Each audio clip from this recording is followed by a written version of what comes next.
Now, coming to you live from atop the Lavender Town Radio Tower, it's the one, the only, PUCL Podcast.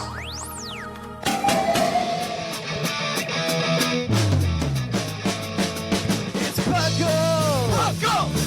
It's PUCL! PUCL! Pokemon Underground Champions League, oh yeah! PUCL! PUCL. Welcome to another exciting episode of the PUCL Podcast. I am your host, Trainer Thatch, here today with my wonderful co-host. We've got the one and only Lord Jushiro. Some say good morning or good afternoon, wherever you're listening here. And we've got the forever knowledgeable R Sigma. We're still going with Hiya Papaya. Hiya Papaya. Hi. I still haven't beaten that, by the way, because I was like, oh, the DLC's going to come out, and then I just forgot that the game existed. And so well, the DLC's done now. I know. Through so quick. It was very quick. But yeah. All right. But welcome to the PUCL Podcast. PUCL, of course, standing for the Pokemon Underground Champions League, a nonsensical name we came up with in 2007, where we talk everything Pokemon from the trading card game to the video game to everything in between. And we are very excited. Dude, I'm very excited because today's like old school, just speculation. Yeah. Ooh. And yeah, it's going to be a great episode. But before we begin, what you guys been up to lately? It's been a hot minute for both of you, I think. I think so. I've been all over the place. Most recently, just been playing a few of old games. Haven't been playing Pokemon a lot, just waiting for that juicy DLC to drop so I can come back to it. That DLC I'm very excited for. Yes, I am too. So other than that, though, I've been really bored. Yeah. Just waiting for a game to come out to just have fun. There's a very specific one coming out in like 3 weeks. I know. There's one next week, and then there's one like in 3 weeks, and it's it. You can always just go play Mega Man. Yeah, I'm waiting for Survivor and also, obviously, Zelda. Yeah, Tears of the Kingdom. Dude, I need to finish Zelda or Fire Emblem before Tears of the Kingdom comes out, or I'll never finish it. There's just no way. Advance Wars is next week. Oh, Advance Wars is... No. No. There's too much in one place. I'm gonna need to just take a vacation to play video games. Yeah. Yeah, my supervisor at work actually told me, because I got a new supervisor, and he was looking at, like, my personnel file, and he's just like, why do you have 30 vacation days? And I go... And I was just like, well, you know, COVID happened. So I didn't take a lot of vacations because kind of coming to work was a little bit of a vacation. Right. Mm-hmm. And so I just never took any. Like, I take like a week a year, and I accrue it so fast now. It doesn't stop. And he's like, okay, so like part of your personnel goals are to take your vacation. That seems fair. I was just like, Yeah, I'm like, can't argue with that. That's fair. He's like, hopefully it's more than you just like sitting at your house, though. I'm like, I don't know. If I'm just sitting in my house playing video games, it could be a good time. Right. 4-day weekend for Zelda. There you go. That maybe I might do that. Actually, I'll think about that. I might take like a long weekend for Zelda. I do have the time for that. I think that's reasonable. That last trailer was actually pretty good. I'm excited. The last trailer was actually very good. I am very stoked for Zelda. It's just, it looks so beautiful despite it being still on the Switch, and the Switch being like a 10-year-old machine. I thought that the Breath of the Wild looked fine too. Like they're all fine. Mm-hmm. Nintendo's very good about having low power units and then being really good about covering up, Right. like, the lack of graphical power. They've always been very good about that, specifically with Zelda too. I mean, they did it with the GameCube. I mean, that's why we got Toon Link. It was because they're just like, yeah, it won't look, the people won't notice it looks low poly if we make everything low poly. Exactly. So I don't blame them. Pikmin's another one of those games that they always find a way to make it look much better than it should on the system that it's on. That's so true. Whereas Scarlet and Violet, though, Right. That one could look a little better. Scarlet and Violet's a second party game. Okay, it's not a first party game. I feel like we forget that all the time. Is that Pokemon isn't like a first party Nintendo title? It's a second party Nintendo title. Right. It's their own developer. Maybe Nintendo looked at the progress on Scarlet and Violet, and that's why their Game Freak is now like in the same building or something like that. Well, I mean, you look at Scarlet and Violet right now. I mean, there's a reason why I couldn't stop, just like based on all of the things that have happened in like the past, I don't know, like 6 months in Pokemon. Them not delaying Scarlet and Violet makes a lot of sense in terms of like the overall Pokemon machine. Yeah. Whether or not that's good for the franchise as a whole, I don't know yet, but the Pokemon machine, it definitely makes sense why they wanted to push it out and just fix it later. Right, it's a schedule. There's a schedule they have to keep in order for it to all make financial sense. I think there is, but I think even more so now they have like more reason to do it. Yeah. Like right now, because like they're trying to change so many things at once. It feels like so many things. Yeah, they're doing a kind of like a reboot. Yeah, like on the franchise, it's weird. It feels very weird. It's not like a full reboot, but it's subtle enough. Right. Mm-hmm. It's a kickstart. But yeah, I went to a league challenge yesterday. That was the time. Ooh, how did that go? It went not great for me. Well, like I started out 2-0 because I'm turns out that after you play a children's card game for a couple months, you can kind of figure it out sometimes. I mean, I can't figure out Yu-Gi-Oh, so like that. To be fair, that's because it's like a novel reading competition, but that's fine. Yes. Each card is its own novel. It's fine. Yeah, like I can't play. Yeah, I definitely can't play like Yu-Gi-Oh, but I can play Pokemon, and I'm definitely not playing Magic. No, That sounds like a nightmare, in all honesty. I feel like Yu-Gi-Oh is probably worse, just because it requires you just to know cards, whereas Magic, you can read the cards and the rules kind of work like you expect them to. But. Yeah, but the problem with Magic the Gathering, especially now, I think Hasbro has them? I can't remember who it... Yes, Hasbro does own them, yes, you are correct. Then, right now, they have like a new set every other week or something like that, and it's like ridiculous. The community is like... The community's upset, yes. Previews. It's like they are so tired of it. I listen to so many podcasts and so many people are just like, yeah, it's still preview season. Yeah. Still preview season. Wow, yeah, it's crazy. It's definitely not too bad. Yeah, round 3, I ended up losing. It was very close. I'm actually really upset because I would have won the game had I made like the change I was thinking about to the deck list that I was playing. Mm-hmm. I was thinking about playing a second Manaphy from Brilliant Stars, which prevents bench damage, mostly for the mirror, because if a lot of people are playing Lost Box, it's Greninja's like a big attacker in Lost Box. Okay. And Greninja can ping 2 Mons anywhere on the field. Usually means 2 dead Compe. Yeah, usually means two prizes that game, right? Or that turn. Right. And so Manaphy prevents them from taking more than like whatever's in the active. So my opponent had taken out my Manaphy, and like I have ways to recover it, obviously, but it's a supporter, and I had to play the supporter that turn to do a play I was trying to do, and so I didn't think about it, but I did have like a Nest Ball in hand, and Nest Ball just lets you grab a card from the deck and just put a basic Pokemon and put it on your bench. Right. One of my favorite cards, by the way. So if I would have been playing the second Manaphy, I could have played the Nest Ball and then just slapped the Manaphy on the bench. Right. And then I wouldn't have, because my opponent ended up rallying and coming back by smacking me with the Greninja, his own Greninja. I only had 2 prizes left. Like I was very close to a win, but he didn't have any low HP stuff on the board, so I couldn't take a KO. Right. It was semi frustrating. Wasn't the end of the world though. And then like from there, like my prizes just like screwed me over the last 2 games. Because these are all best of 1s. In best of 3 scenarios, it probably wouldn't have gone as poorly. That's right. Oh, yeah. In a best of 3 scenario, but in the best of 1, I was definitely just getting raffle stomped. Yeah, best of 1, there's a lot of luck involved. Yeah, the deck I was playing uses Sky Sealstone, which is an item that allows a normal Pokemon V to have a V-Star power. And the V-Star power is if that Pokemon V takes out a Pokemon V Max or a Pokemon V-Star, you take an extra prize, which is huge because those are usually 2 and 3 prizes, right? Yeah, usually it's a Drapion eating a Mew, or a Zapdos eating a Regieleki, or a Raikou eating a Lugia. Yeah, that's a good one. And so I ended up playing a weird like Inteleon VMAX deck my last round, and turn 1. I've seen that deck. No, he wasn't even playing the Urshifu. Oh, I'm very confused. He wasn't even playing. This was just pure Inteleon. This was just pure Inteleon. Yeah. Oh god. And so I had like a really awkward start where I only had 1 Comfey, And so I'm like, I need to get turned on like now, right?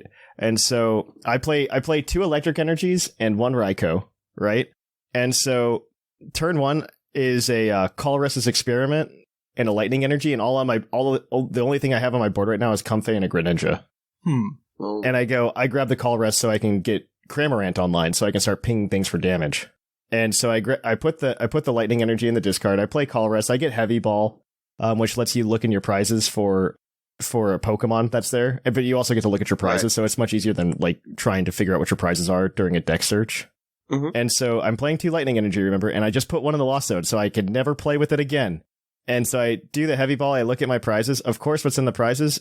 1 lightning energy, the Sky Seal Stone, and the Raikou. They're all there. All the pieces I need to win that game are in the prizes. And I was like, well, I'm going to play this out and see if I can figure it out, but I probably can't. And so I just played it out, and it was like, my opponent's just like, there it is, after I like put the Raikou on the board. I put the Raikou on the board, though, just so I could Fleet Foot draw cards. He thought I was I was going to do it. I was going to take out an Inteleon, and I'm like, nope, I wish I could, but I can't. And so, yeah, it was, that was a rough game. Afterwards, I felt very demoralized, but today I'm hopefully feeling better. We'll see. Yeah. We'll see. But yeah, that was a time. But yeah. With that, though, I'm sorry I talked your ears off about me playing Pokemon. Isn't that what the whole premise of this podcast is? Listening to the reviews, no. But all right. We're going to go ahead and we're going to kick it on over to the news. So let's cue that epic music.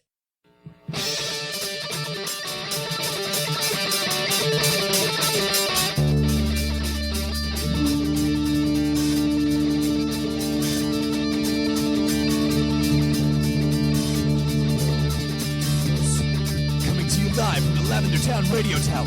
This just in. Welcome to the news. There's a few things to talk about. There's a new animated short series that uses the Pokemon Quest style graphics. Oh, what? Yeah, that's what it is. It was like a minute long. Yeah. Also, so like China's getting like a lot of updates for Pokemon Quest, by the way. Right. And we just haven't seen any of them.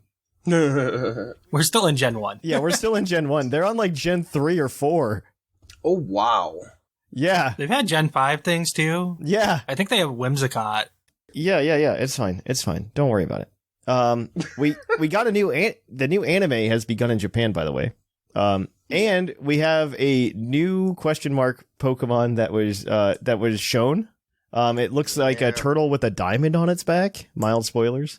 Wow, I wonder what that could be. Related. Oh, yeah, what? It's like a baby, though, not like a big one like Terrapagos that we saw. It's like Squishy. Right. Yeah. Good old Squishy. It's like Squishy, but for Terrapagos, yeah, that's what it seems like. I like this for so many reasons, though, because, one, it's very close to the Ho-Oh in the original anime. I was going to say, it reminds me of Ho-Oh, yeah. This is, I have missed this in a lot of Pokemon media for a long time. Like, the anime for a very long time hasn't given me an unknown. You know what I mean? Right. They haven't given me something I'm unaware of since, like, I don't know, probably, I would say, like, maybe Gen 3. I think that's when we did, like, the Weavile Munchlax stuff. Yeah. Was Gen 3, is when we started getting Gen 4 stuff, and ever since then, we've never gotten, like, hints for the next games through the anime. And I really like this return to form for, like, advertising the media. Yeah. So, thanks, Pokemon.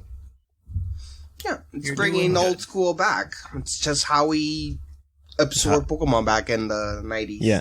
Yeah, it's how I want to absorb Pokemon in the 2020s as well. Yeah. All right, so we're going to move on to Scarlet and Violet news. Sigma, you've got this one. Yeah, there's the new 7-star raid was in fact a Typhlosion, but it was Ghost type. Shocker. So, hey, that's cool. They gave it a competent move pool, and it does exactly what you expect a Typhlosion to do, erupt a lot. I think the common strategy people are using for it is like an Annihilate build, because Rage Fist eventually will kill it. Though you might die a lot too, but that's fine. It's a really weird raid. I used an Indeedee, but the whatever works. Yeah. Right. There's a global challenge, part 2, that's taking place in April 21st through April 23rd. If you do well, you can get a CP. If you play 3 games, you can get a code for a Great Ball Bag. Oh, that's cool. I want to do that now. That's okay. I enjoy them. That's better than giving me like league points or battle points or whatever. This is way better. You get those too. Right. Well, yeah, you can give me those. That is fine. You can give me but those. not make it the main prize. But you're giving me a Great Ball Bag, which I think is very, very good. It's on theme. It's on theme. That's absolutely true. All right. So, Pokemon Unite, you have this one as well, Jushiro. Oh, I do. And Chandler releases on the 27th. For Japan, it is probably a 50-50. We see it on the 26th. Sometimes it's midnight UTC. Sometimes it's midnight Pacific. It's whatever they're up to at that point. Yeah. That's exciting, I guess. I don't know. I haven't played Unite in a few months. And they keep adding things. Same. And I don't know that it changes the meta too much all the time. But I heard Zacian broke things for a little bit. yeah, but I think they balanced it. Like sometimes if it's like something They that's did really nerf big and it broken, now. yeah, I have heard it did receive nerfs. yes, Sustainability Week starts the 20th. I think it runs through the 26th. It adds Bounce Week to the game. It adds Shiny Drillbur to the game. Everyone likes a Shiny Drillbur, so that's cool.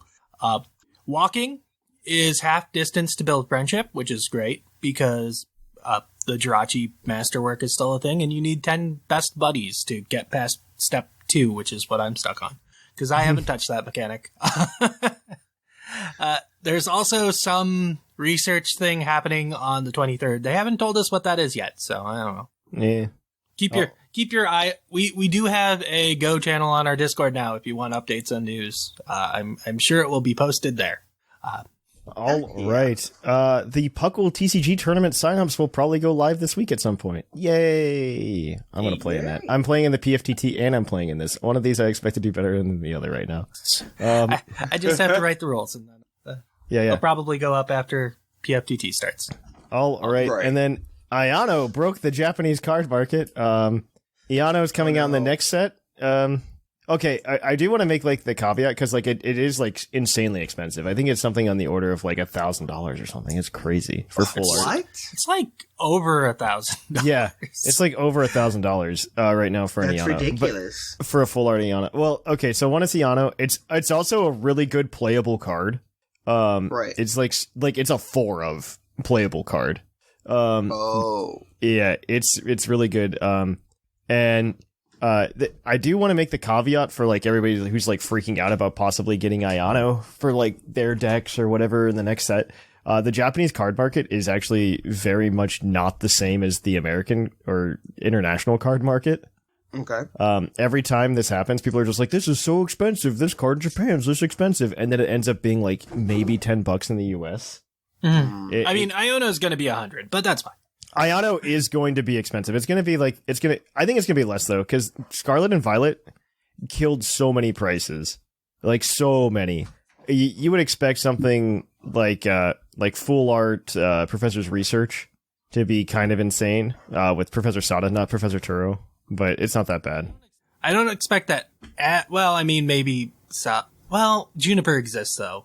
Juniper does exist, but Juniper was a promo. I don't know. It's a whole thing. I don't know. It's I think right now Sada's like $10. Do we know what Iana does? Yeah, Iano. So it's an N and a Marnie combined. Do you remember N? Yeah. Yeah. Okay. So it does what N does, where it you don't shuffle your cards back into your hand because it's Marnie. It's like Marnie as well, and Marnie was when you play it, you shuffle your hand and you put it on the bottom of your deck, and then you draw the number of cards for each. You draw a card for each prize card you have left. That's what Iana does. But does your opponent does it too, or just you? Yep, the opponent does this as well. Oh, okay. It's I just, see why it's $1,000. Yeah, it's a staple. It's a staple. It's a staple that you're gonna want 4 of.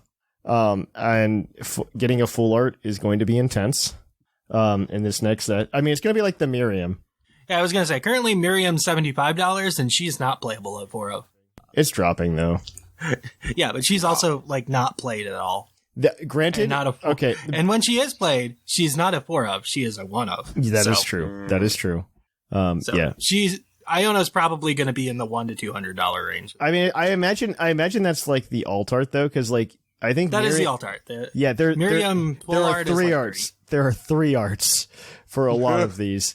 There's the full art, there's the normal art, and then there's the illustration art. And so the illustration art's the one that's like uber expensive right now, and it's going to be probably, like Sigma said, like $100 on that order. If you want. Yeah, I googled it real quick, and the only one I found was at $980 US. Yes. Well, yeah, because it's not out in the US yet. Right. It won't be until June, and once it does, it's going to be like probably $100. Like that's my expectation. Yeah. But yeah. All right. Well, that's going to be it. Before we move on, though, we're going to go with Puckle's Poke prediction. What Pokemon with the Mega Evolution do you think could see a standard evolution first? I don't understand this quest. What's the question? Houndoom. What Pokemon with a Mega Evolution do you think could see a standard evolution first? Well, you know how Girafarig got an evolution, right? Right. They're just adding evolutions again. What Pokemon with the Mega do you think they're going to kill Mega Evolution with, essentially? I don't think any of them, in all honesty, because I think the ones that they gave Megas to, they see as somewhat complete. Right. That's why I'm confused. I'm like, I think if you have a Mega Evolution, you're done. Yeah, I'm gonna. Here's the thing, though. Like Mawile is just bad, right? Right. Mega Mawile was amazing. Right. Regular Mawile is probably one of the most trash things, unfortunately. Right. So, but I don't think a Mawile still won't get a Mega. I mean, I never thought that Ursaring. Sorry, a standard evolution is what I meant to say. I mean, I don't think Mawile will. I don't think Mawile will, unless Zangoose does too. I mean, it's tied with Sableye, but yeah. Yeah. No, it's tied with Zangoose. I've decided.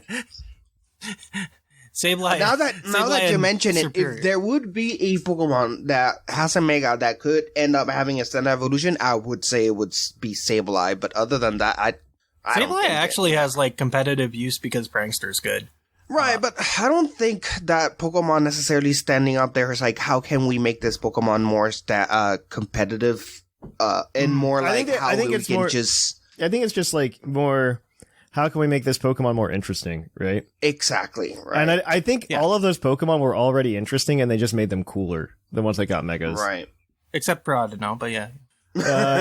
Yeah, but Audino's not getting an evolution. That. No, I don't expect Audino to ever see an evolution. Audino's not. That's why I said... have they added evolutions to any Pokemon, like, post-Gen 3? Like, I don't think they have... now they have. Who got an evolution post-Gen 3? Bisharp. Okay. Oh, true. You mean like... No, you're right. Well, yeah, you're right. Bisharp still works. Bisharp's the answer. I misinterpreted what you were saying, but yes, Bisharp is technically the correct answer to that. Bisharp is the correct answer to that. You are correct. Bisharp also was a Pokemon I never expected to see an evolution to, because I thought it was, like, good. And Primeape. Yeah, Primeape. Well, Primeape's a Gen 1 Pokemon that got an evolution. Oh, no, true, but what I meant to say, that was more in the, I never thought there were going to be another evolution for that one. Yeah, it makes more sense than Bisharp and, like, Ursaring to me, though. Like, those two Pokemon just had good stats already. I never expected them to see evolutions. Primeape's, like, a little lower, so it evolving was like, yeah, okay, I could see it. Mm-hmm. Right. That's why, like, Houndoom is the one I would expect, just because its Mega was bad, too. But, no, my full expectation is none of them. Like, that's my hard answer right now. Same. None of them. Yeah. None of them. Because I think all of them are essentially finished. Like, they feel finished. Bisharp did to an extent as well, but, like, that's a different story. I think King Gambit is a 100% unnecessary Pokemon. It was not necessary, but I think it's cool. It's cool. It was definitely unnecessary. Not unwelcome. It was definitely unnecessary, in my opinion. But that's fine. All right, well, that's going to be the news, guys. We're going to kick it on over then to Puckle's Poke Quiz, where we're going to quiz your co-host on their insane Pokemon knowledge.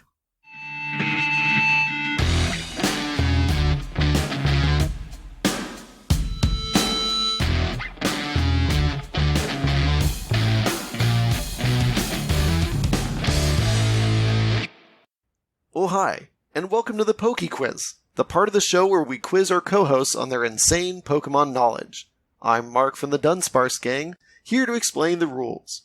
Our fabulous co-hosts will work as a team to answer 5 Pokemon-themed trivia questions that fans have submitted on the Discord server. Each question is worth 1 point, with Pokedex and multiple answer questions worth more, for a total of 7 points. The host can use a free hint at any time. If they get all the answers correct and do not use the hint, they can cash it in for an 8th point. Welcome to the quiz. Thank you for that introduction. Our first question this week is going to come to us from Wyatt White. Every Pokemon in the game. White. Yeah, every Pokemon in the game can learn Terra Blast, except for 2. Who are they? Huh? I have Definitely no Ditto. idea. Ditto can still not. Yeah. The real question is the other one Magikarp? Because Wobbuffet's not in the game, or else it would be Wobbuffet. Who else has a very wonky way of learning things? Like, Magikarp actually learns moves now. Like, I think you can teach it Hydro Pump. Yeah. Which is why I'm skeptical that Magikarp's the answer. Right. But we will lock in Ditto. Ditto is correct for sure. Ditto is definitely correct. Is there a baby form that does nothing until it evolves that I'm forgetting about? I can't think of one. Me either. Like, that's Magikarp. Right, exactly. That would be Magikarp. It's just I'm thinking maybe a baby, like a Pokemon that is a baby would. I'll just need an answer. Just give me an answer. Just give him an answer, we'll R try Sigma. Magikarp.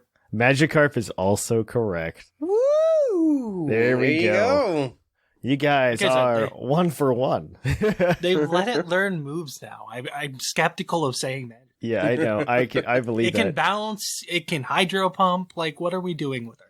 All right. This next question is from Lark Winnigan. I assume it's Shark, but we changed his name. What was the last Pokemon Ash officially caught in the anime? I haven't seen the last season yet. Officially caught, not returned to him, but like new Pokemon that he caught. Not evolution, anything like that. Do you know, Sigma? I'm not 100% sure. I feel like he probably should have caught something during the Arceus special that I never watched. The Arceus special is, he doesn't catch anything. I will tell you that now. There you go. So, So, like, I have to hope that it's something that was on his team for the championship battle, which I think would... Dracovish was the last thing? Okay. Are you going with Dracovish? I think Dracovish was the last. Yeah, because I bet he caught something specials afterwards, but I think You're going with Dracovish? Yeah. Dracovish is correct. He caught nothing in the specials. It is Dracovish. I knew that was the last thing on his team. I just wasn't sure if he caught some random thing like when he did the Beedrill when he did the bug contest and caught. Oh no, he didn't do. Well, I mean, he technically like caught the Pokemon as like part of like a challenge, I guess, in the Arceus episode, but it doesn't count. Because like you give them back when you're done. Okay. I mean, it could have been a nice technically question, but yeah, continue. Yeah. All right. Next question is going to come to you from the Once and Future Gamer.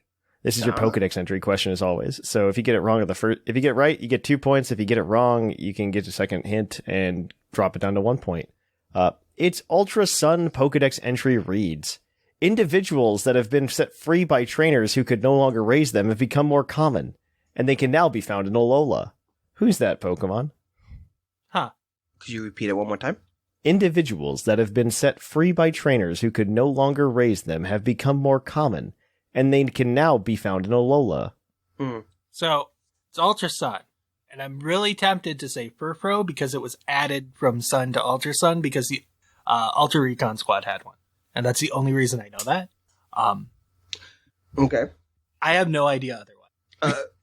That also reminds me of the Pokedex for Rattata, Alolan Rattata. Right? That it was like, I think that has something to do with like it being nighttime though. Right. Oh, it was something about bringing a Pokemon to deal with it, but then it became itself a pest. Yeah. And I can't remember if it was Meowth or Rattata or... Meowth was something I considered, but because it's a regional form, I don't think that was the case. But that's why I'm going Furfro, because it sounds like a pet that someone would have that would let go. I mean, I'm known to be universally bad at this, so let's go with Furfro. I'm not great at the first one either. Are we going with Furfro? Yeah. I think we'll try Furfro. Furfro is incorrect. Okay. Its next Pokedex entry is going to come to you from Pokemon Shield. It was originally a Pokemon from afar that escaped to the wild. It can adapt to the dirtiest river. Oh, I'm going to it's give you water.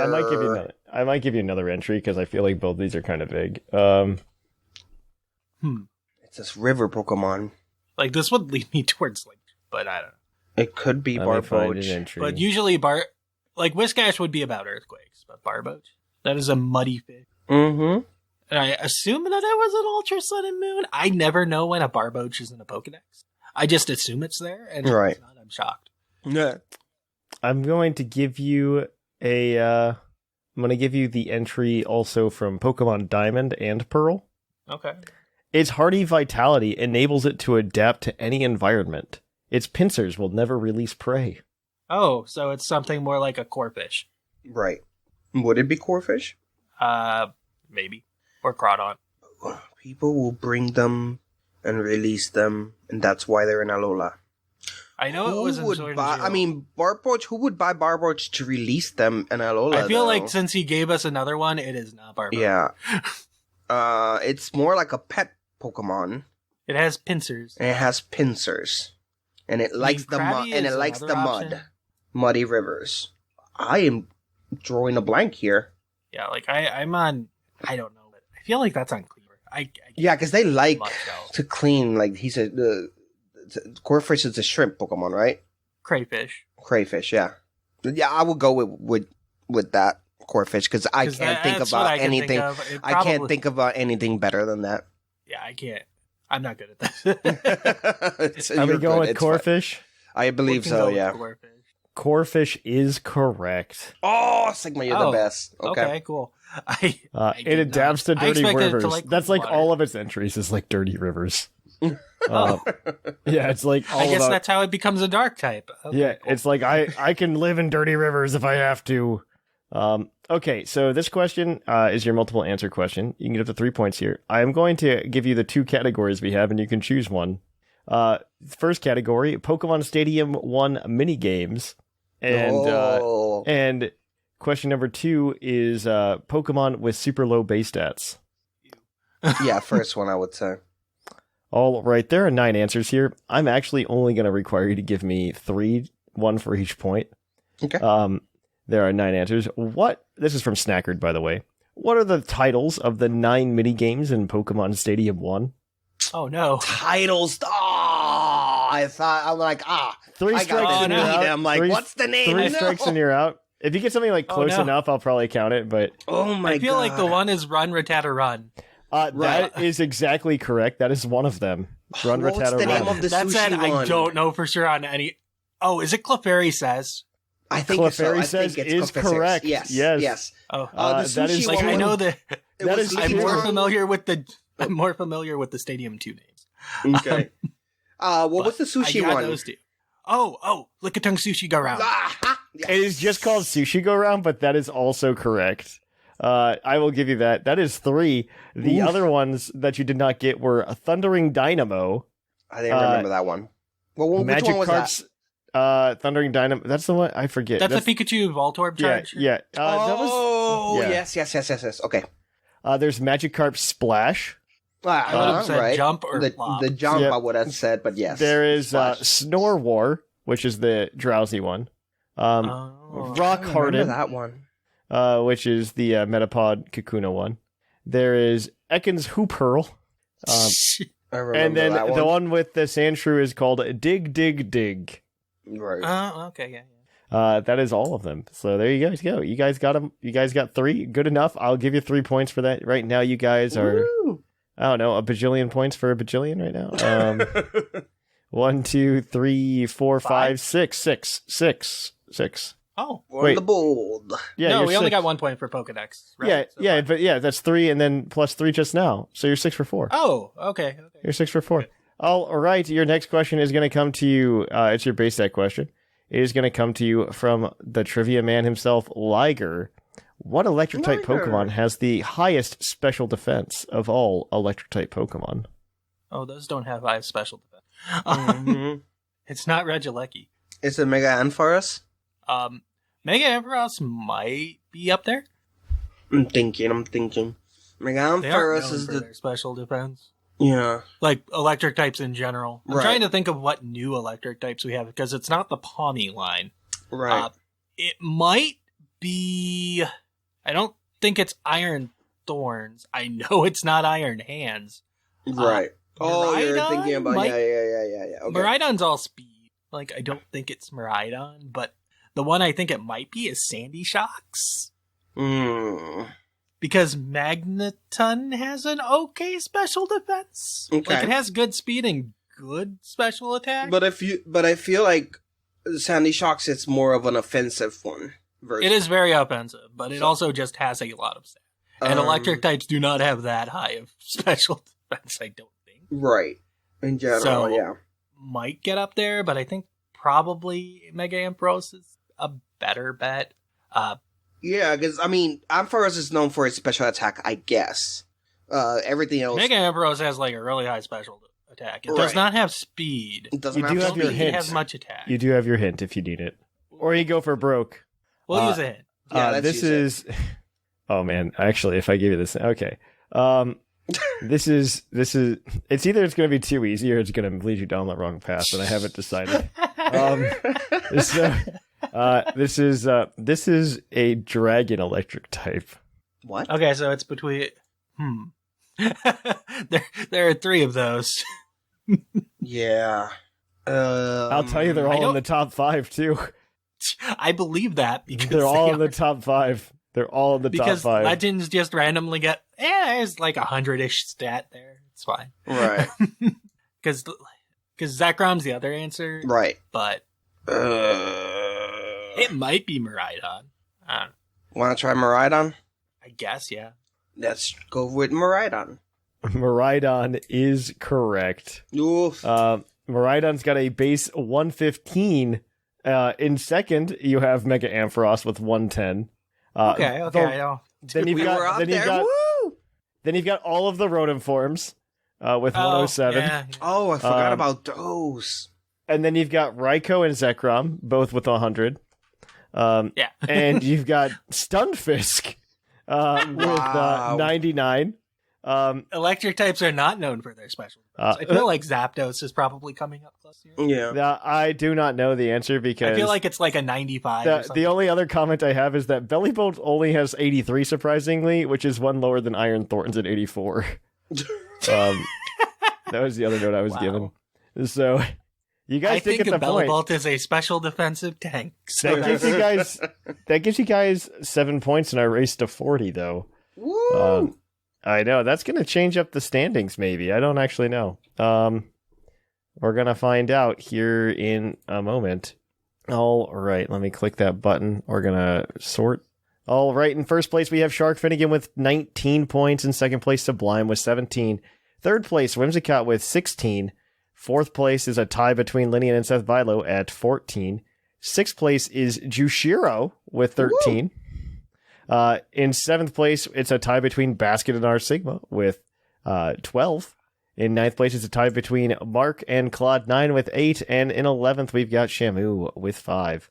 First to 40 wins the thing. Yeah.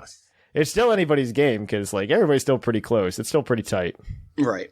So you can still win it, Jushiro. I believe in you. I believe in myself too. All right. Well, on that note, guys, we're going to kick it on over to the topic. We have another review. This one is going to be from Spartan THX 117. 5 stars, longtime listener. The first time I've ever written a review for a podcast. I first started listening to your podcast when driving to meet my girlfriend on the weekends, when neither of us had to work. Since then, we've moved in together and become engaged. The both of us have been playing Pokemon since we were kids, and we have both listened to your podcast when traveling or working around the house together. We may not score too well on the quiz part, but we always enjoy the topics and conversation between the host and guest. Keep doing what you're doing. Well, thank you for that, and congrats on the engagement. If you would like your review read on the show, leave one, and it might be read. Until then, guys, we're going to kick it on over to the topic.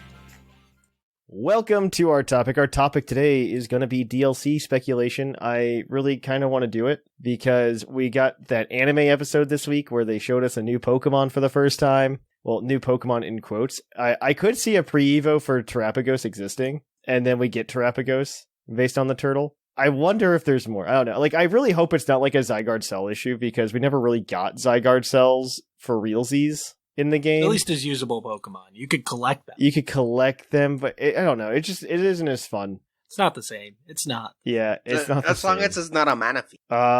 Manaphy? What do you mean by Manaphy issue? Where it's like a baby that never actually evolves into it. That's a baby that doesn't even actually evolve to it. Oh, you mean Like a Fiona? Yeah. Yeah. I don't think that's going to be the case. I think Fiona is a very odd duck that will never be repeated.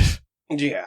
It has been recognized as a mistake. Yeah, Fiona is absolutely a mistake. 1000% a mistake. I mean, actually, that's not completely true because Meltan now exists, but... Meltan will eventually, in my belief, just evolve with the Thunderstone. One day. One day. One day, Meltan will just evolve with the Thunderstone. Because there's like evolution data in the games for it. Like there is, like, it has an evolution move like every other Pokemon does. So like there must have been a plan at least at some point to let Meltan evolve into Melmetal in the game. Because I think it's absolutely stupid to lock it to Pokemon Go. There is no reason to do that. Especially since you can't send it back. You can't send it back. Yeah, because you can't send it back. They should not lock it like that. That is inappropriate in my personal opinion. So hopefully they fix that. But I don't know. Yeah, but DLC is very exciting. I mean, we've talked about it when it was announced, a month and a half ago. We haven't really touched on it since, because there's a lot of goodies here in terms of, things to talk about. Like, what is the teal mask? Why are we there? I know it's based on some legend of the peach. What is it called? Momotaro. What is Momotaro? Please explain. It's a Japanese folklore tale. It's also where, like, Dragon Ball gets its original, like... Really? Idea from, I believe, right? Okay. I don't know anything about Dragon Ball. I'm going to be completely honest with you. I might be misstating that one, but It's about Momotaro. There's a dog, a bird, and a monkey. Yes, which is what Okie Dokie, Monkey Dory, and Pheasantipity is. Yeah. And then I guess you're the boy who is hanging out, boy/girl. You're the child. You're the Momotaro. You're the Momotaro. Yes. We'll see. But it's so that's the teal mask, and then of course we've got, I think the bigger, more exciting one, which is the indigo disc. But because the indigo disc is where you actually do stuff with Terapagos, which I assume will explain more about Area Zero than anything else. Hopefully. I mean, it's in the book. It should. Yeah. I like the teal mask feels kind of out of nowhere. The teal mask kind of feels like out of nowhere, in my personal opinion. But yeah, it kind of feels weird that the indigo disc, like the teal mask, is there, and they're just like, oh, by the way, we're just going to Japan again.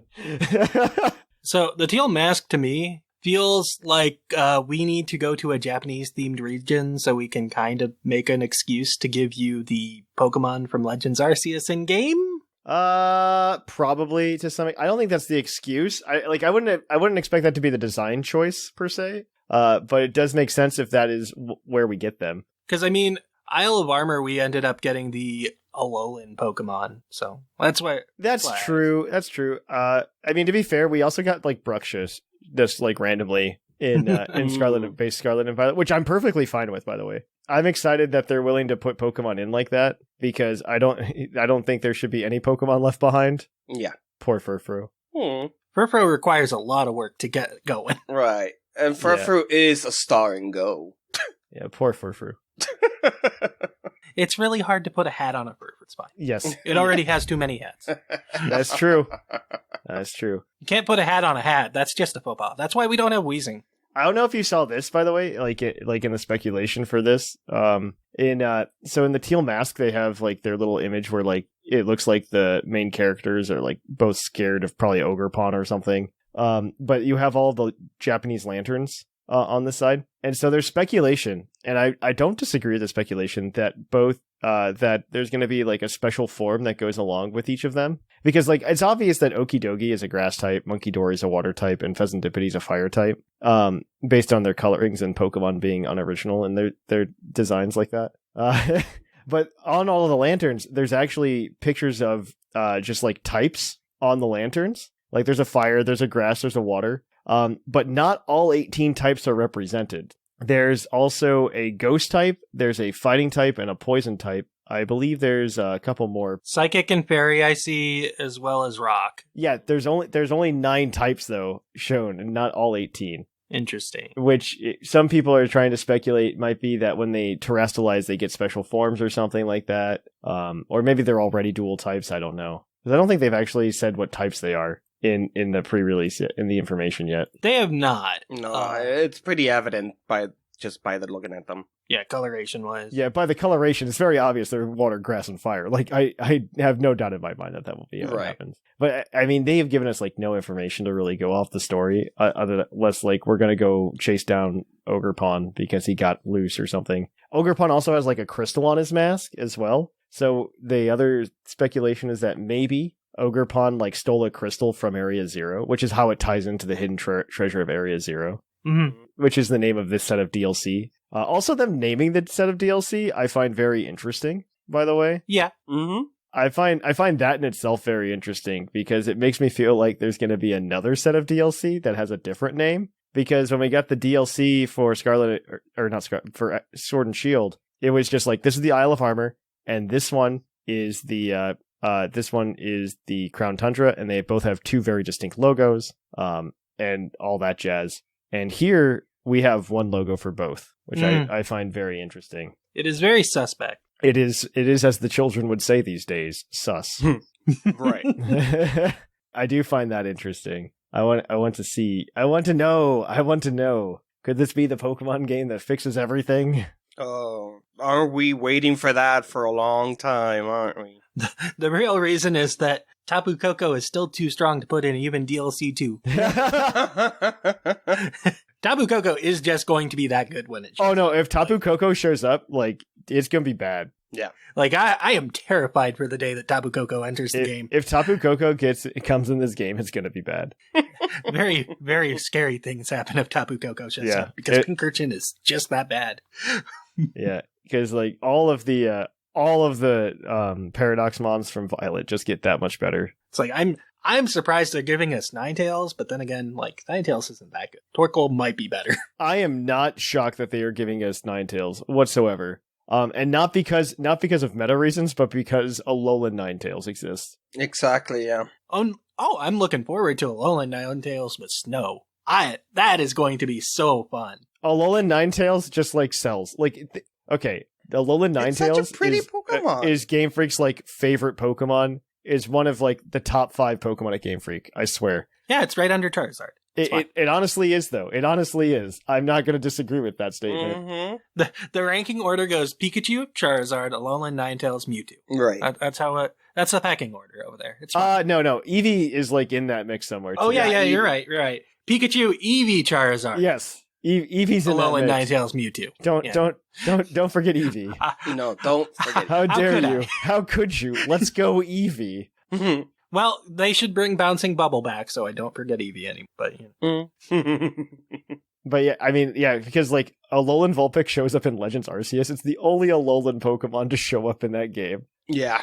It's also okay. So like they didn't bring any Alolan Pokemon back in the TCG except for Alolan Vulpix.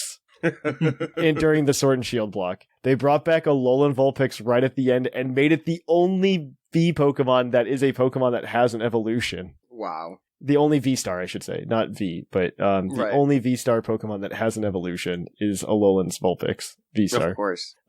It's actually an okay card, too. Like, it's not terrible.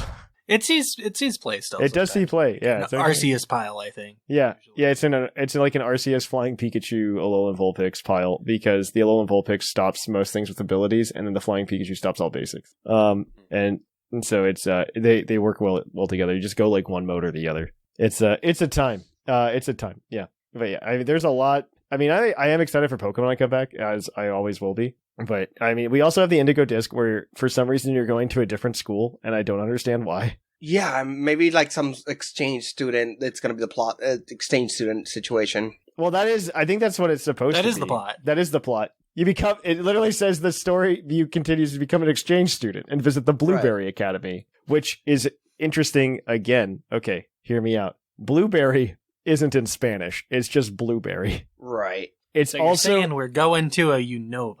I'm saying we're going to a Unova-ish thing. Ish. I'm going to say ish. But also think about Black and White 2. There was also an underwater city, which Blueberry Academy is supposed to be like this underwater place. Yeah, there's the ancient ruins and there's the marine tube. There's the marine tube. That's kind of what I'm thinking. But I think Blueberry Academy was also supposed to be like underwater or something. That's what I thought, yeah.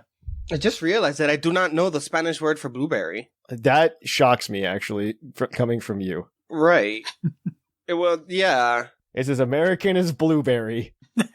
Wow, arándano. Never in my life.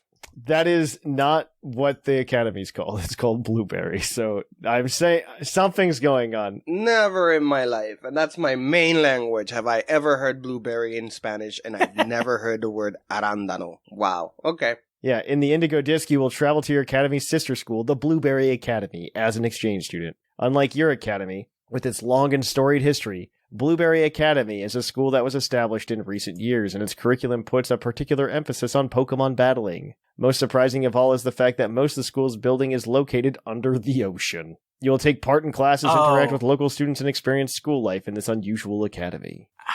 I kind of want to make a joke that it was probably founded by Blue, despite the fact that his Japanese name was Green because of the Seto Kaiba and Dual Academy reference. I really want there to be like another set of DLC that's all based on the color green, by the way. Yeah, it would be amazing. Because like we have teal and indigo, right?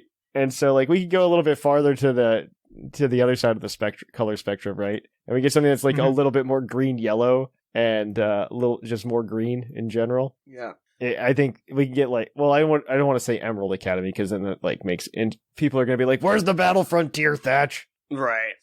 We can have the Avocado Academy. Well, I think if they're also like making hints at like past regions as well. Like Kitakami, like the region for the teal mask is definitely based on like more of the Japanese regions we've had in the past. And then Blueberry Academy, I could totally see being like related to Unova to some extent. So like we still have like more regions. Like we have Alola, I guess maybe Blueberry Academy would be close to Alola as well. I mean, I could see Blueberry being like a mix between Galar and... we could say Galar gets its own thing as well. Galar doesn't need its own thing. No, it's fine. You're not wrong, Sigma. We were just there. It's already on the Switch. We don't need to talk about it. It's fine. Yeah, I mean, we could go to Galar. I mean, there's still Kalos to be talked about. Yeah, what everyone expected for the DLC. Yeah, Right, because it's the geographical closest one. And they like gray out the part of the map. They like gray it out. Okay, Right. They make it so suspicious. Like it's right there. We know it's there. I don't even say we go to Kalos. We go to like the equivalent of like the Sojo ruins or whatever they were called. Yeah, like a little piece of the ruins that is like right between the two regions. That there's just some land right between the two. Influences of both. Yeah, you find a megastone. Right. There's a 50% Zygarde there because Why not? Why not? Any excuse is a good excuse. You only found 50% of it in Kalos. Like it has to be somewhere. Okay. To be fair, they haven't like announced anything that's like very like Crown Tundra, where it's like all very heavily based on legendaries. They haven't announced anything though. That's like that's kind of true. I don't disagree with you. Like I feel like we need a new trailer just to tell us what's happening. That's true. I don't understand why like the Indigo Disc, how that ties into Terrapagos. Like essentially Right. They're just like, hey, here's another Elite Four, and then they're just like, but what if you also discovered the secrets of Area Zero? Like how would you guys think that ties into Area Zero? Yeah, it's like, we're going away from the region, but we're going to call it based on the center of the region. Well, okay, so Kitakami, I can totally see, just based on the mask on Ogerpon. Like, Ogerpon's mask? Oh, yeah, like, it stole something. Like, there's a crystal. It stole something from Area Zero. Like, that's my 1000% belief, and you're gonna use, your new friends, Okidogi, Monkey Tori, and Pheasantipity to go get the mask. I mean, they look sinister in that, despite being called heroes of the region. So I'm wondering if they're corrupted, maybe? They could be. Okidogi looks like he's more evil than Incineroar. Right. I wonder if they've got different forms or something as well. I don't know. I mean, we'll see. I was kind of expecting more Pokemon that weren't just like legendary-ish, Yeah. I'm still hoping for more Paradox, but... Well, there could be more Paradox. I could 1000% see that. Like, Walking Awake and Iron Leaf definitely were supposed to be part of the base game, right? Like... Right. I feel like they were. I mean, maybe they were supposed to be like how they distributed them, but I feel like they were probably supposed. No, you know what? No. No, I think Walking Wake and Iron Leaves are definitely still going to be in like the DLC. Oh yeah, I think you'll be able to find more of them. I think you'll be able to find them in the DLC for sure. Right. I think the way they did it now is just to get them out there, because I do like the way they did Walking Wake and Iron Leaves, in all honesty, because we had that like month and a half of speculation of like, what are these Pokemon going to look like? And then we got it. And then it just opens up more questions. Mm-hmm. I really like that, because I'm still a big proponent of it's all just the professor's imagination theory. Oh, really? Yeah. Did you not hear about this, Jushiro? No, I have not. I do not believe that any of the Paradox Pokemon are actually from the past or from the future. Oh, okay. I believe that all of the Pokemon are just the thoughts or just like the dreams of somebody, and then Terapagos or whatever made them real. I do not believe the time machine is a time machine. No, the time machine is probably not a It is. time machine. I do not think it is a time machine. Okay. I believe it is the imagination, because it's like what somebody thinks, like, because you look at like all of the reading, like all of like the, if you read all of the Occulture books in the game. Right. These are just made up Pokemon. In the case of Slitherwing, they say very blatantly in the book, it's like a rather scientific thing for that to say, considering everything else like the Occulture magazines say. Yeah. But what it says is, it says Slitherwing is supposed to be Volcarona of, X number million years ago. However, there's never been a fossil. There's nothing in the fossil record.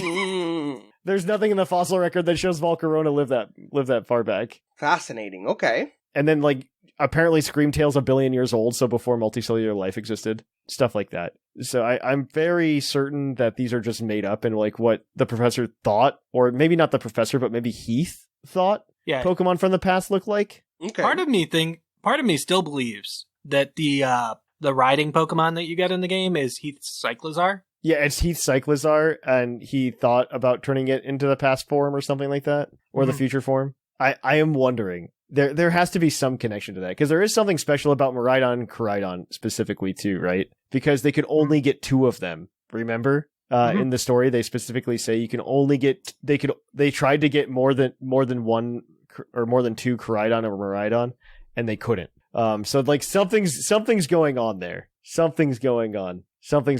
So it's there's something going on with. I definitely think it's there. I wonder if we'll meet Heath in some shape or form. Interesting. Like, could you imagine, like, he's kind of like AZ and he just keeps living after a while? I could see something like that, or like maybe a message that he left on or something like that. Yeah. Clive is just Heath. That's what I'm just determining. Clive is just Heath. We never saw it coming. Everyone thought he was Clavel. But no, he was Heath the entire time. He was Heath. That would be like the biggest twist in all of Pokemon, by the way. Like, we had this really goofy thing going, and then he just becomes like this super serious member of the plot. I would love that so much. Wouldn't that be great? It's like everyone's like, yeah, who could this be? Everyone's like, it's clearly Clavel. And it's like, no, it wasn't Clavel the entire time. It wasn't his own character. It was his brother. Oh, Heath. It was Heath, his ancestor. It was Heath the entire time. Huzzah! Now, I do expect us to like meet to some extent in the DLC. I don't know. They did such a good job with the story and the cliffhanger that's associated with it. I can't even be mad. I really do hope they give me more DLC too, because like I just really like Pokemon DLC. Yes, definitely. We said this before many times, but definitely the superior version. Well, yeah, even that, I really just hope they just keep doing this. Like, give me more. Like, I like, Isle of Armor and Crown Tundra were great. They were a good step. I want new Pokemon. Like, new non-legends. I just want, like, and I think this one's great too, but, like, I just want more. You know what I mean? Like, give me 4 packages of DLC. Yes. My body is ready for this, Nintendo. Yes. Yeah, and then you can have a nice little black and white remake that's faithful, and no one's going to complain about it because they have DLC they're playing. Yeah, they just let Ilka make it while they release another DLC, which is fine. And I'm sure the DLC makes them a ton of money. Oh yeah. Like there's no way the DLC is doing worse than a 3rd version. Yeah. I could see this one not having sold very well yet, just because it's so far out and they haven't told it. Well, yeah, not yet, but I'm sure the adoption rate. But yeah, once it comes out, I feel like it's going to be very popular. Oh, for sure. Like, it just takes another trailer, I think. Like, once you show another trailer of us actually playing the game in the DLC, I think it works out very well. Yeah. I mean, they obviously delayed it, like, a little bit, because it's not on the same timeline as, like, Isle of Armor and Crown Tundra were. Mm-hmm. So, they're obviously, like, working on it and finishing it up and tidying it up. Yeah. I'm very excited for it, though. Oh, I can't wait. I can't wait. I know. It's so exciting, isn't it? Yes. It's so exciting. And I can't wait to see, like, the new Pokemon or the old Pokemon come back, too. I don't know. It always makes the game feel, like, more complete when there's a lot of them, as opposed to just 400. Like, I think 400 is a good deck size for people to finish. I think it's a good starting deck size if you're going to have DLC. I think it's a good starting deck size if you're going to have a DLC, but I would love to see a Pokemon game where we get, like, 600 or 700 right off the bat. Like, I would, especially with, like, how they did it in Scarlet and Violet. It was so much fun to just go and finish it. Yeah, 600 the base, and then each DLC adds 100. Yeah, that's about what they're adding 100 to each DLC now, and I think it's honestly artificially limited to some extent, but yeah, I better get Tentacool. Tentacool better come back. I'm kind of surprised that we got both Diglett and Wiglet, but we didn't get Toadscool and Tentacool. I think it's because in the code, like, Toadscool and Toadscruel are labeled as Gyarados 1. And we're like a Magikarp originally or something. Yeah, they're supposed to be like a Gyarados or a Magikarp. That I hope we see. Show us, please. I would love another, like, okay, so this is just how they're trying to... Okay, so the only thing that gets me about Divergent and Convergent Evolutions is, like, they're 100% doing this so that they don't lock themselves in to having to put every form of every Pokemon in the games. I'm okay with it, though. That's why they're doing it. Because that way, in a future game, if they put Tentacool in, we don't have to have Toadscool. Right. Yeah. Like, they don't have to be like, oh, here's Paldean Tentacool, and put that in. That's literally the only reason. Same with Wiglet. They were just like, we didn't want to have to put in Paldean Diglett into every game. Like, we have to put a Alolan Diglett in every game now. And yet, maybe that's why we don't get Meowths anymore. I don't know why they did Galarian and Meowth. I'm still befuddled by that thing existing. It could have been a Skitty. It could have been a Skitty. No one would have noticed. That's true. Yeah, it could have been a Skitty. I have no idea why they're just like, what if we did Meowth again? Right. Well, maybe put Meowth in that list of top 5 Pokemon that... It's number 6 now. Number 6. Well, they'd already given it, like, its own G-Max form, and, like, Meowth is, like... Meowth has so many things. Yep. I mean, I understand why, just because, again, the anime, but, like, the amount of, like, Gen 1er stuff that happens. And he's a cat. Everyone loves cats. I'm kind of surprised Snorlax got as much as it did with a G-Max and its own Z-Crystal, like... We need to make a, we need to, like, have an episode where we come up with, like, Game Freak's favorite Pokemon and, like, rank them. Right, yeah. These are Game Freak's favorite Pokemon. This is our opinion of them. That's not a bad, yeah. That sounds like a good episode. Yeah. Greninja's at, like, the bottom of the top just because they don't want to like, they want to add it, but they also don't. Greninja's definitely there. Lucario's there. Oh, Lucario, yep. Mewtwo. Garchomp. Yeah, I don't think Garchomp's there. No, I don't think Garchomp. Okay, this is for a different episode, but yeah, I don't know. Yeah, the DLC's just so confusing to me. I guess we didn't talk too much speculation in terms of, like, how it's going to go down, because there's no way to speculate on things that don't exist. Yeah. I mean, it's interesting that you can go to Katakuri at any point. That's still very similar to the way they handle Crown Tundra. Like, you could go to Crown Tundra, but you couldn't do anything. You wouldn't have a good time. One, you get... Well, actually, like, the speedruns are you go there and get a legendary... Or you don't even get a legendary Pokemon. There's, like, guides for a lot of Pokemon you can just get at level 65 and run through the story with. Right. That makes sense. Which was kind of broken. That makes sense to me. I mean, yeah, and then for those of you who are unaware, you can also go and look up the full list of Pokemon that are coming back, because they forgot to put dex entries in for them. So, have fun with that. Have fun with that. I actually haven't looked too much at that. I know what isn't in. Yeah, I know what isn't in, and it's not that much, actually.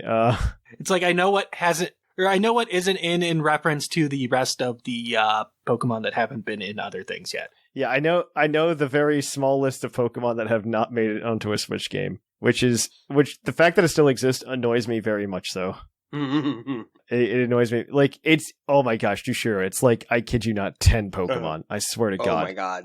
Not 10, but it's like, it's like 20 now? It's less than 20. It's less than 20. Which I think it was, 53, 63 before Scarlet Violet, so... It was 60. It was 60, so they're down to 15 now. Wow. Spoilers, but not really. 6 of them Right. are the elemental monkeys. Ugh. Good. Hope they never come back. 6 of them are the elemental monkeys. So, like, My understanding is if there is a black and white remake, the number is very, very, very low. That's my understanding.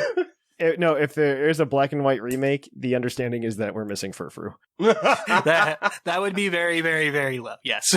That is what we're missing. We can't put hats on hats. That's just how it is. Man, if we go through the whole Switch lifetime, though, and we still haven't, like, in Furfro still missing, I am genuinely going to be slightly upset, actually. Like, come on, you missed, because they missed just one. Yeah. Somebody enjoys Furfro. And I think you should be able to catch every Pokemon on the Switch. That is true. I do agree with that. I think every Pokemon should be able to connect to a game in home, in both being able to go to and going to go back to it. Right. Mm-hmm. I do not think there should be a Pokemon that gets quote-unquote trapped in home. Yeah. Furfro. What's the worst part is you can put forms of Furfro into home, but it has to come from Go. Yeah, it has to come from Go, so it's a trading commodity there, and it's awful. Yes. Like, they destroyed the Vivillon economy, because that used to be a thing.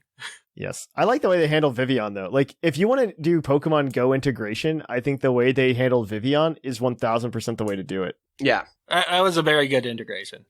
And for those of you who are unaware, because maybe it's been a while since the Pokemon Presents a month and a half ago, but the way they have it is you get postcards from people when you play Pokemon Go, and you can import those you save the postcards and you can import them into Scarlet and Violet, and based on those postcards you can find Vivillon that come from that region, which is a very, very cool way to do it. Yeah, no, I agree. That was great. It was very smart on their part.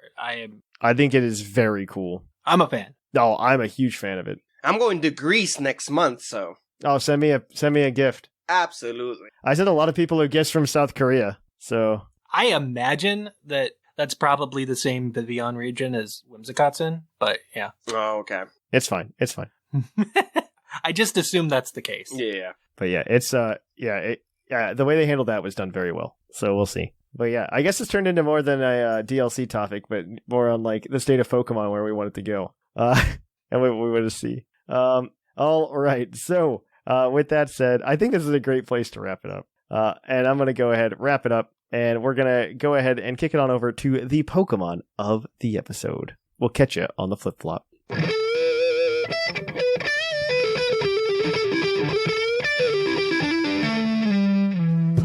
Episode.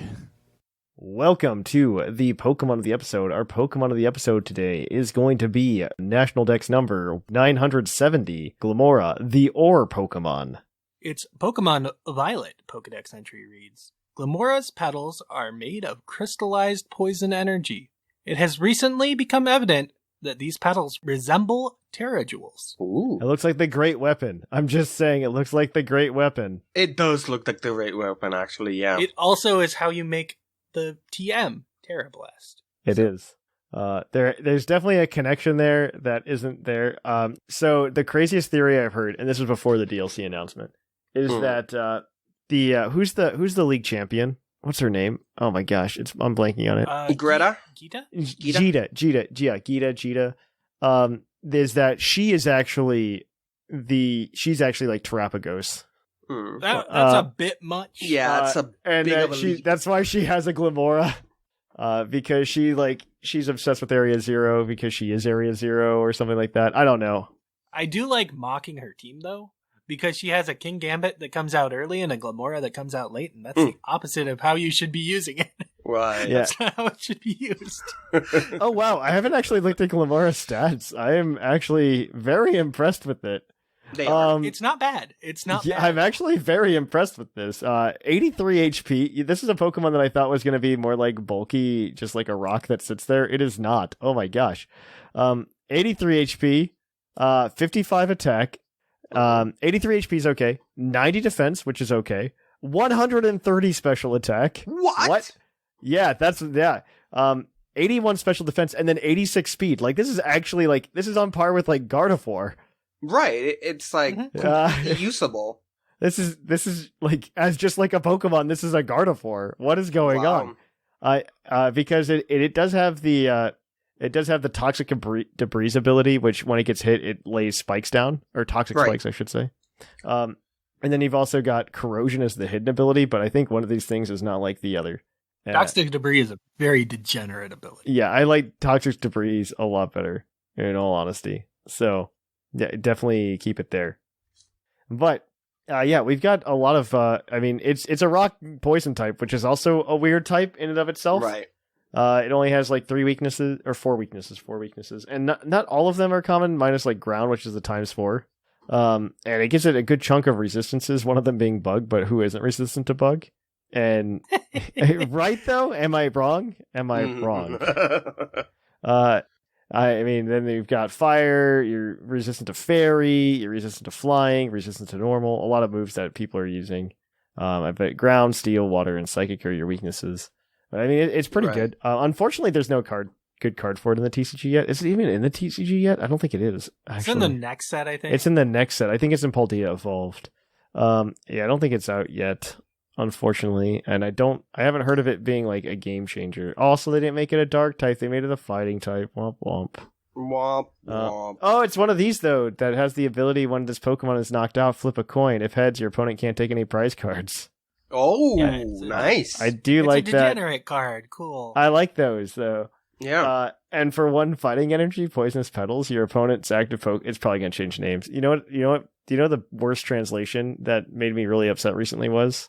And I'm sure you'll agree with me, Sigma. It was the Scovillain that came out. Oh. It was called like Yeehaw Blast or something in Japanese. And they changed it to something like completely tame in English. And I was like, oh man, I wanted it to be like Yeehaw Blast. But Poisonous Petals, your opponent's active Pokemon, is now poisoned. During your Pokemon checkup, put 6 damage counters on that Pokemon instead of 1. What? Wow. There's gonna be a deck with this card.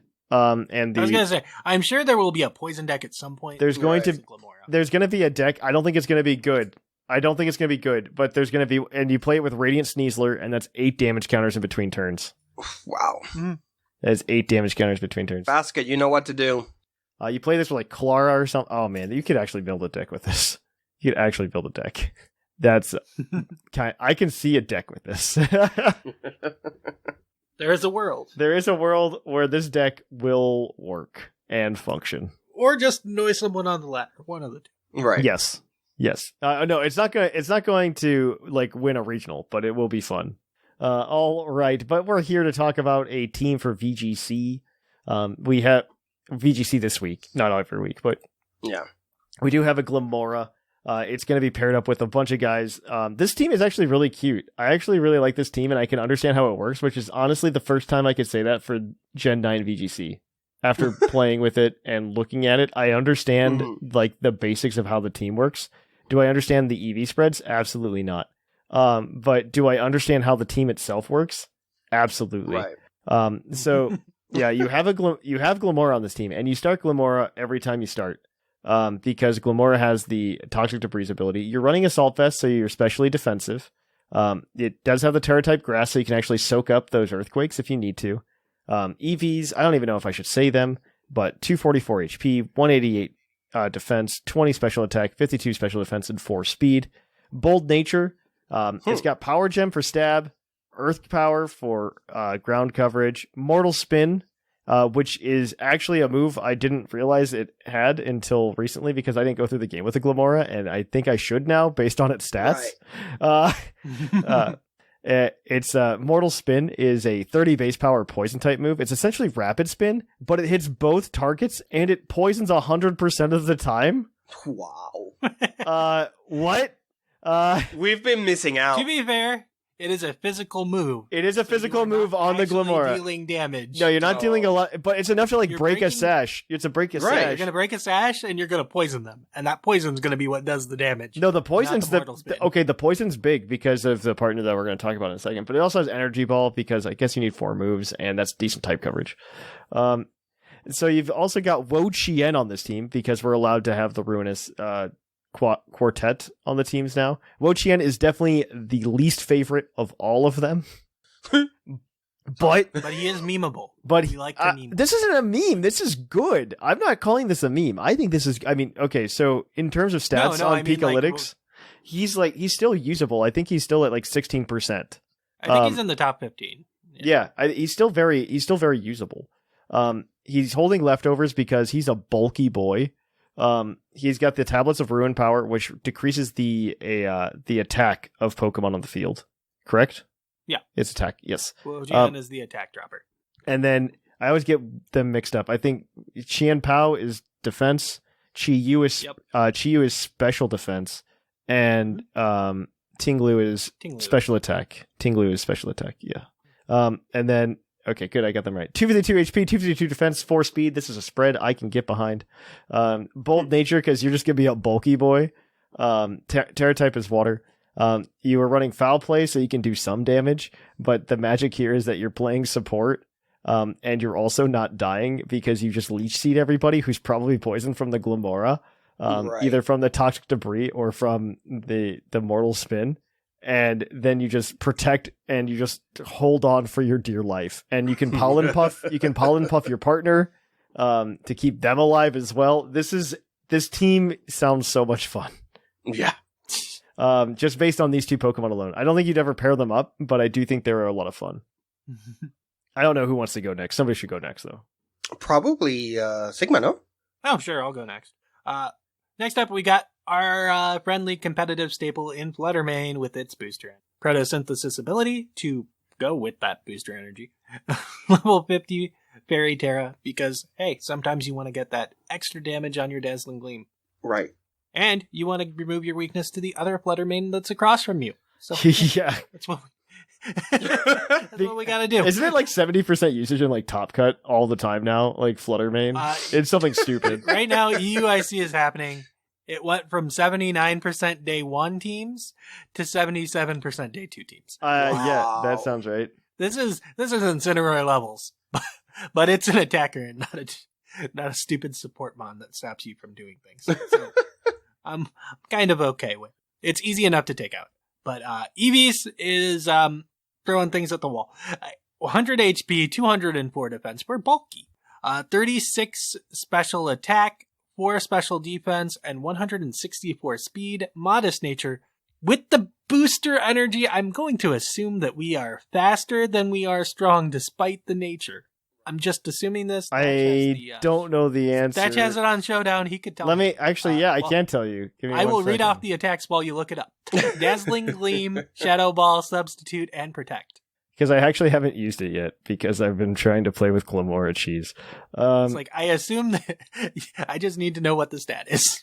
Yeah, one sec. I don't know how to Showdown anymore. Okay, it looks like they're tied, so I believe attack. So you get special attack, I believe. Cool. Yeah, you get special attack then, because it's above speed in the pecking order. I'm surprised that it doesn't go for the boosted speed, because when you're losing to Qianpao speed, probably end up dead. You probably maybe we're bulky enough to deal with. You put a lot of defense investment in, so I assume. I was gonna say we also have an Arcanine to intimidate it. We have a Woqian to drop it. So we might take. We might be okay. We might take one. But anyways, the other Pokemon I've got is Great Tusk with the Pokesash.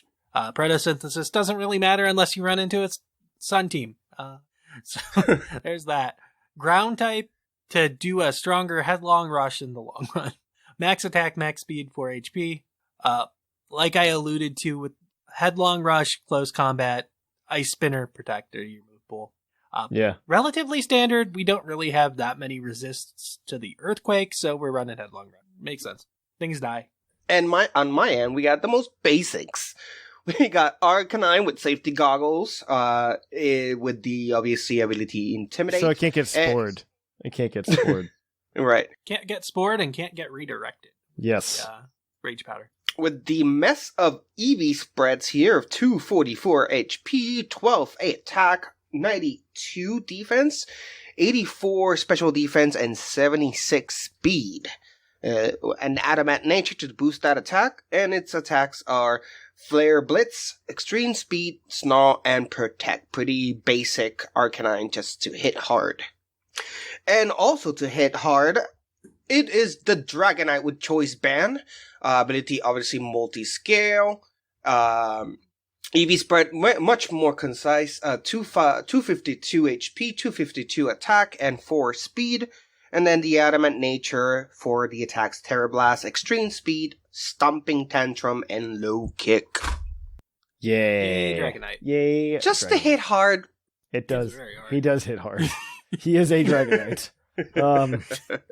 Dragonite, like, I love that terrestrialization has actually breathed new life into specifically Dragonite. Yeah. I mean, Dragonite seems to just benefit every Every time they give Dragonite something, I also feel like it's just accidental. Every time they give him something, I feel like it's accidental. Oh, okay. Like, we didn't need him for him to be that good, but sure. He's a Dragonite, that's fine. Yeah, I mean, yeah, they're just like, yeah, it could have been Salamence, so this worked out. It's like, we never gave him a Mega. It's fine. Right. He's doing okay for himself. Like, look at Dragonite over there being successful. It's like, let's give hidden abilities out. Yep. He This team is definitely a bit stally, but I actually really like it. So yeah, we'll put this up on the Discord, and of course, if you're a patron, we'll be giving out the shiny versions that aren't named Wo-Chien. So I mean, we'll give it a Wo-Chien, but it won't be the shiny one. Right. But yes, go over there and do that. But until then, this is going to be it for the Pokemon episode. We're going to kick it on over to the mailbag. It's mail time! Send in your emails! Mail! Welcome to the mailbag. The mailbag, as always, is brought to you by the fictional energy drink Green Toros. Green Toros gives you hooves. Hooves! And as always, we'll give out the Green Taurus badge to whoever we deem worthy. And of course, this is the segment of the show where you can send us emails at puclpodcast@gmail.com and we'll read them on the show. We got a few this week. One that I do want to give an honorable mention that we're probably not going to read is going to be from Simon. He was actually really great, and he sent a list of resources for VGC, mostly VGCguide.com, which is useful if you're trying to get into VGC. I did go take a look at it. It's a little heavy for my liking, but it does help gather a lot of the pokey pace for a lot of teams that are actually being run around. So I definitely would recommend that as a good resource. So thank you to that, Simon. You get maybe not the Green Taurus badge, but you do get the Thatch's badge of inspiration. It's not a role on the Discord server. It's just something I say as a thank you. I feel like there's a role that almost builds that. Do we have a role for that? What is it called? I'll look it up while we go. We'll have it between emails. That's your special badge. All right, but this one is from the Aussie Crocodile, and Jushiro said he wanted to read it. Absolutely. Good day, PoGo crew, and I can't do an accent. Love the episode this week. Also appreciate the brief Charizard trolling. Oh, always nice. We are Team Blastoise in this household. That is right. That is right. Exactly. That is right. We are Team That's a Blastoise. good household. I want to be invited to dinner in that household. I used lots of Blastoise. I am also Team Blastoise. Reason being, water beats the fire. Reason being, water beats fire. Right, Blastoise must be better. It is. So as I was late to Sword and Shield, I managed to use Squirtle Blastoise for my original playthrough. Yeah, I thought I had all the answers, knowing Leon had a Charizard, and I was gonna stroll up against my victory and cement Blastoise as the best original starter. I worked my way through the game without issues, made it to my battle with Leon, and knowing he was gonna bring out his fire breeding show pony, I was gonna hydro pump him to the next. So I feel like he was Max Overgrowth. So I dug my Switch into the TV, sat my two sons on the couch. Oh, he got an audience. We got an audience. Oh no! And told them that they were about to witness greatness, the greatest victory in Pokemon history. I even did my own rendering of Ash Ketchum battle pose with my Joy-Cons in hand. Oh no! The kids got excited. Charizard came out, went big. I was like, ha ha ha ha! I got you now, Leon. As I mimic throwing a Pokeball into the TV to send my Blastoise. Didn't Dynamax due to cockiness and to add a bit of drama to the battle. Then this mother trucker goes and hits me with the math overgrowth and sends me with my Blastoise all the way back to Pallet Town. It was the max overgrowth. Yep, I looked over my boys with a look of shock. Well, I didn't see that coming. So yeah, that's my Charizard story. I know that was off topic, but I'm just not a fan of the bloke. Where's my Blastoise, Game Freak? I have to say, I remember also losing against Charizard with a Pokemon that had Type Advantage. I don't think it was Water. I think it was Rock. And he Max he blew me Overgrowth. out Yeah. I just wasn't expecting it, and it just destroyed me. Okay. They build champions better than Lance these days. Yes, they do. Except Gita. Gita's a little worse off. Yeah. Yes. I mean, you can't be truly competitive if you're running a Go-Go. Right.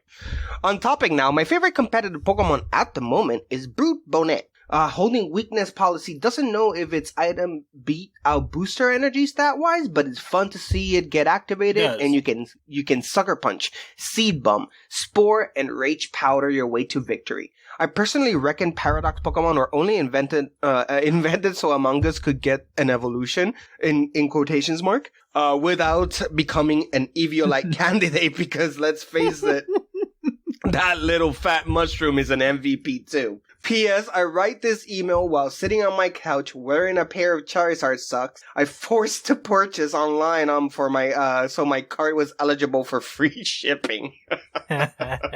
Cheers, the Aussie Crocodile. That's amazing. He is one of my Great new favorite email. emailers. Yeah. I enjoyed that.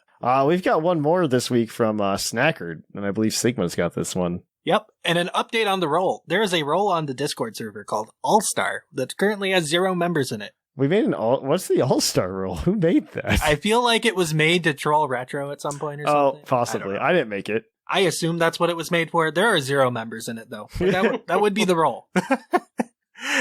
But anyways, okay, on to the email. Heyo, Buckle Crew.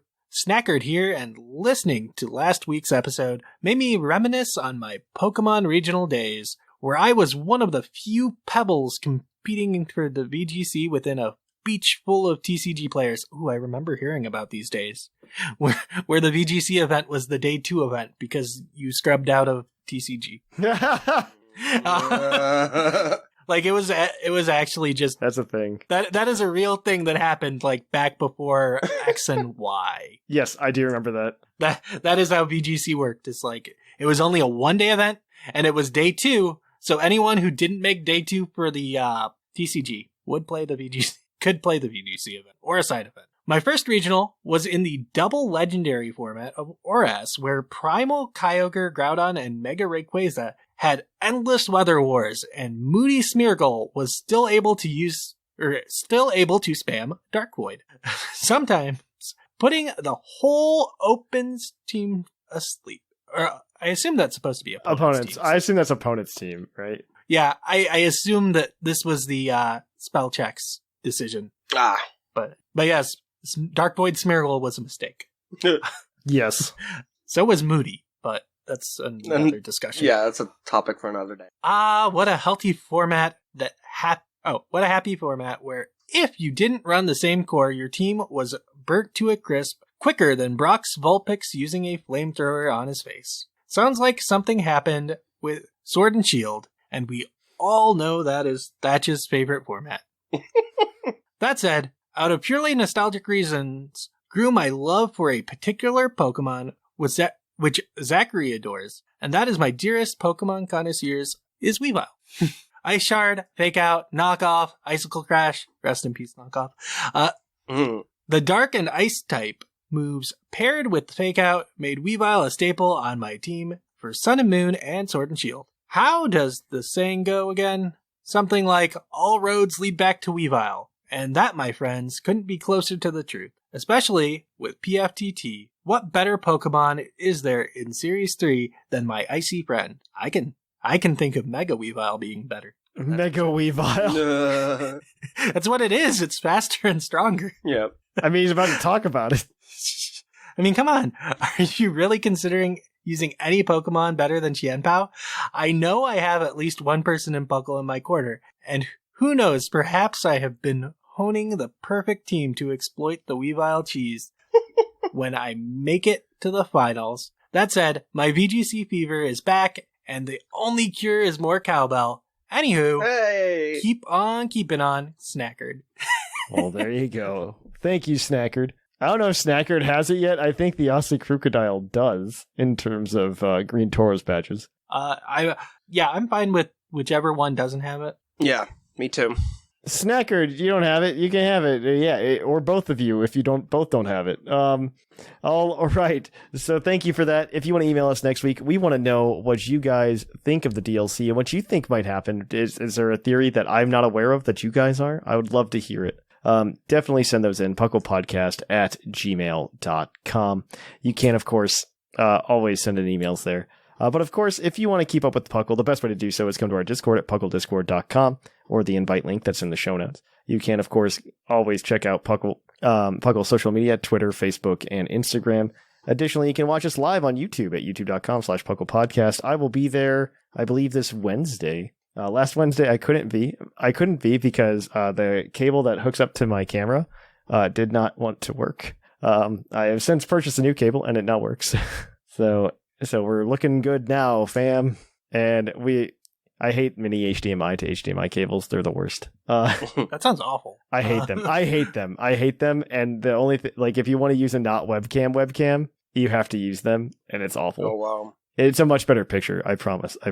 And I'd like to know these things. But yes, we're going to be over there. I think we're going to do TCG this week, though, just because I really want to do TCG. Gotta practice.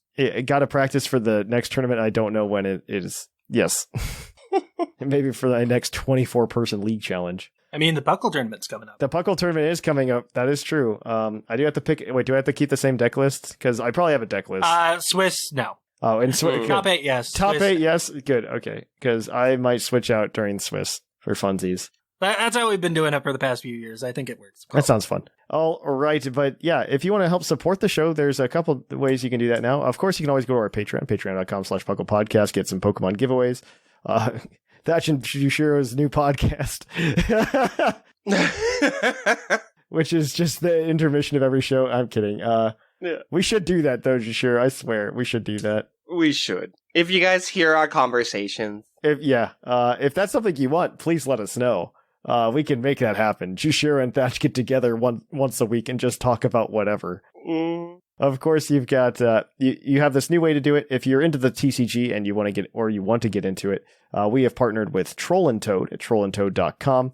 You can use code PucklePod5 at checkout, and it helps support the show while giving you a 5% discount. Their prices on sealed product aren't too bad, so I would recommend, if you're interested in sealed product, that's the place to go. Help out the show. If you do that, we appreciate it in advance. If not, don't worry about it. We appreciate you guys for just listening and hanging out. But until then, I have been Trainer Thatch. Some say I've been Jushiro. And I've been R Sigma. And here in the Lavender Town Radio Tower, it's closing time.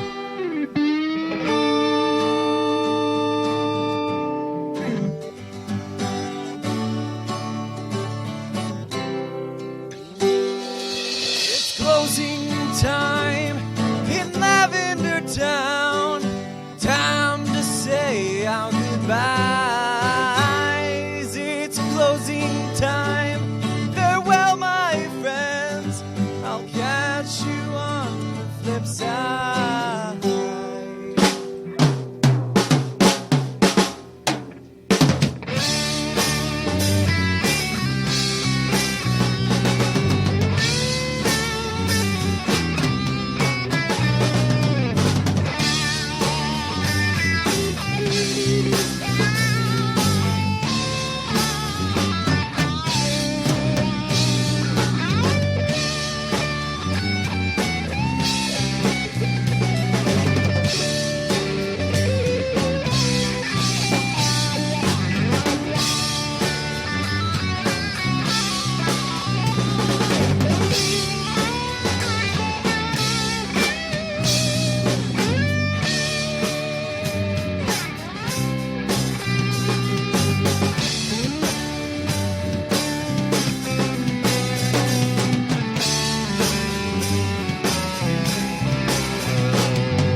down.